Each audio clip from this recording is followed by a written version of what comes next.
पिछले चैप्टर की एंडिंग में हमने जैसा देखा था कि हाईसोंग अपने ऑनलाइन फ्रेंड नाना को साथ में कहीं बाहर मिलने के लिए बोलता है।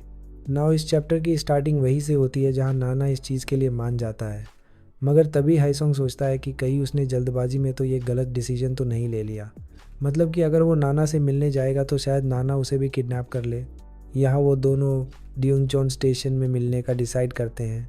नाना उससे उसका मोबाइल नंबर भी मांगता है ताकि स्टेशन में एक दूसरे को कॉल करके ढूंढ सके। हेसोंग उसे अपना मोबाइल नंबर देने में घबरा रहा था, मगर अचानक से वहाँ उनका पुराना दोस्त, जिसका गेम में नाम मिलियनेयर्स होता है, वो वहाँ आ जाता है, जिससे फिर वो दोनों उससे ही गेम के बारे में बात करने लगते हैं।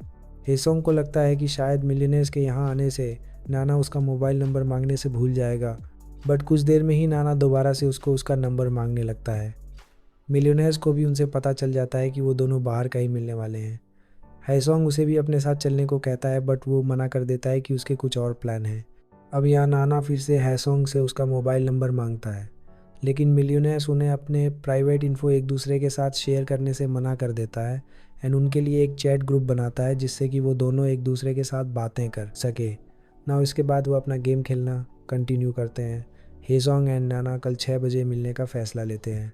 ना अगले दिन हेसोंग काफ़ी परेशान दिखाई देता है क्योंकि वो अकेले नाना से मिलने नहीं जाना चाहता था।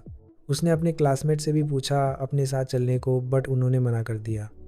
अब उसे रास्ते में सोयन दिखाई देती है, जो कि अभी उसी अपनी स्कूल में पढ़ने वाली लापता लड़की, जिसका नाम हाना होता है, उसके पोस्टर्स लगा रही थी। हेसोंग उसके पास आता है, उसे अपने ऑनलाइन फ्रेंड नाना के बारे में सब कुछ बता देता है कि उसने एक लड़की को किडनैप कर लिया है एंड उसे लगता है कि वो लड़की, ये वही लापता लड़की हाना ही है। बट कुछ देर बाद हेसोंग सोचता है कि कहीं उसने गलती तो नहीं कर दी सोयन को ये सब कुछ बताकर, क्योंकि वो चाहता था कि उसके साथ कोई आए नाना के साथ मिलने के लिए, मगर ऐसा करके वो सोयन को भी खतरे में डाल देगा।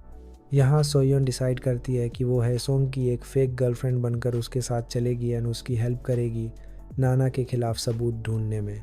इसके बाद वो हेसोंग से बोलती है कि वो 6 बजे तुम्हें ड्यूंगचोन स्टेशन में मिलेगी एंड साथ ही ये भी बोलती है कि तुम्हें इस तरीके से तैयार होकर आना जिससे तुम्हें एक हाई स्कूल स्टूडेंट ना लगो। इसके बाद हम हेसोंग को उसी ड्यूंगचोन स्टेशन में देखते हैं, जो कि सोयन का वेट कर रहा था, मगर वो काफ़ी देर तक नहीं आती, जबकि नाना का उसे मैसेज आ जाता है कि वो ड्यूंगचोन स्टेशन में पहुंच चुका है एंड तुम्हें ही ढूंढ रहा है।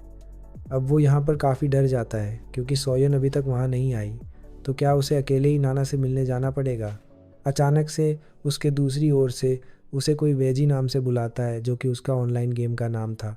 वो बहुत हैरानी से उस ओर देखने लगता है एंड इसी के साथ ये 5th चैप्टर ख़त्म हो जाता है।